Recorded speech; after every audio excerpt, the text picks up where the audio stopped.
it. I love your hair It's so popping. much. So much. Thank you. I appreciate that. And I loved y'all performance and the show and Genius, MLK, and X. I thought y'all were both magnificent. Thank you so much. Appreciate you. Carrying the weight of names like Coretta Scott King and Betty Shabazz must have put a lot of pressure on y'all as actors. But what excited you the most about playing such iconic women? Everything. Mm-hmm. It was, as you said, it was a mix of pressure and excitement. I've never played a real life person before, and I thought, wow, the first time I get to play a real life person is Coretta Scott King, one of the greatest women ever. Yeah. Huge shoes to fill, but such an incredible honor and a privilege.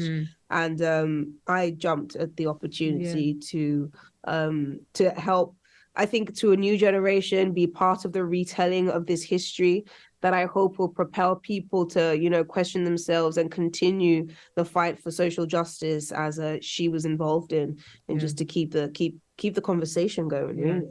Anytime I get the opportunity to tell the full humanity of a Black woman, I am all for it.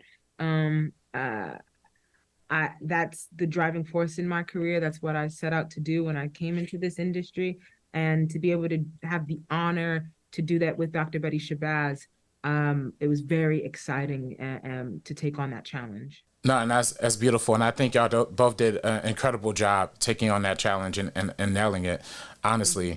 And, I'm sure that, y'all both learned a lot about Coretta and Betty during research and preparations for this role. But my question is actually, what did you learn about yourselves during that process? One thing I learned about Coretta, I think she had an incredible amount of patience. And I learned that I didn't. But Coretta taught me patience. And that is something that I've taken with me. In just the terms of being her, and in every situation she was in, she wasn't someone to just react. She would take a moment and think. And I think that is a really important attribute to have, a wonderful character trait to have. And so that is one thing that I learned about myself, and I took from her patience and the importance and the power of it. We can see that even patience in terms of the movement, in terms of what she had to do in her life. She was, she took her time, and she knew that even though things were hard at some times, that there were going to be better days, and she trusted. Her faith played a big part in that. So faith and patience, she taught me a lot. Yeah.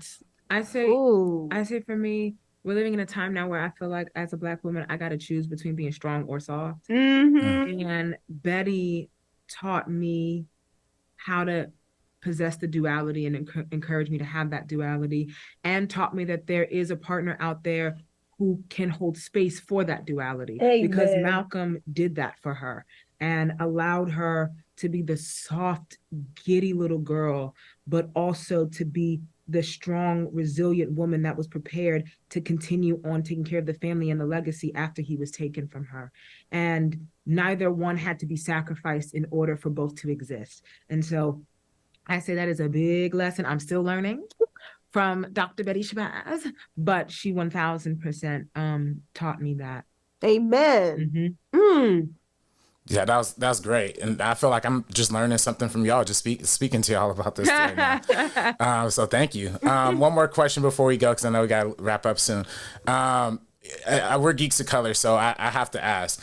I know, is there a superhero or anime character that you would both like to bring to life one day? Jayme, I know you had a smaller part in Batman, but is there something like a bigger starring role y'all would like to play?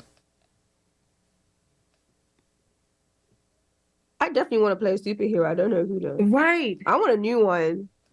Honestly, make someone for me. Something. No, because I have such a desire to be like this action film star too. I want to do backflips and all kinds of. I'm actually trying to get my backflip by the end of the year, so pray for me.